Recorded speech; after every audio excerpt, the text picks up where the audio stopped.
सोहने लोगों वास्ते सोहनियां छावां। ठीक है जी, जिन्ने भी तुसी दोस्त वीडियो देखते पे हो तुसी सारे बड़े सोहने चंगे हो ते अपने सोहने सोहने वीरां वास्ते जनाब बड़ियां खूबसूरत चीज़ां तैयार कीतियां नज़र आ रही होंगियां तुहानूं। ठीक है, बड़ियां खूबसूरत चीज़ां खूबसूरत लोगों वास्ते तैयार कीतियां ने, बड़ियां म्यारी ज़बरदस्त। ठीक है, ते खूबसूरत चीज़ां तैयार कर लईयां ने। ठीक है जी, सर्दियां दा मौसम आ गया ते सर्दियां दे मौसम दे विच ताकत वालियां बड़ियां अच्छियां चीज़ां तुहाडे वास्ते तैयार कीतियां। अगर तुसी ये ताकत वालियां चीज़ां लेना चाहते हो तो अपने वीर दे नाल राबता करो, इंशाअल्लाह ताला तुहानूं इहदा फायदा होएगा, जरूर फायदा होएगा।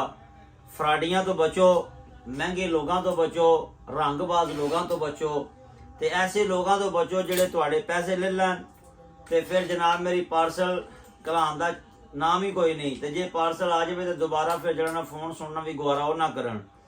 इस वास्ते अपने वीर को अगर तुसी चीज़ां लेंदे जे या मेरे नाल तुसी राबता करदे हो तो इंशाअल्लाह ताला सिर्फ ये नहीं कि तुहानूं पार्सल दे दित्ता ते बस राबता खत्म नहीं, बल्कि असीं तुहानूं इवें दी चीज़ देवांगे कि तुसी दोबारा भी साडे कोलों मंगवाओ।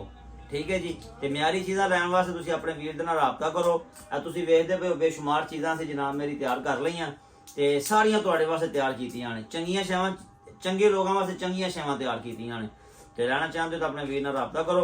अच्छा, तो अगर मेरी मालूमात अच्छी लगती है, तो वीडियो चंगी लगती है, लाइक करके जरा दूसरे तक भी शेयर कर दिया करो। लो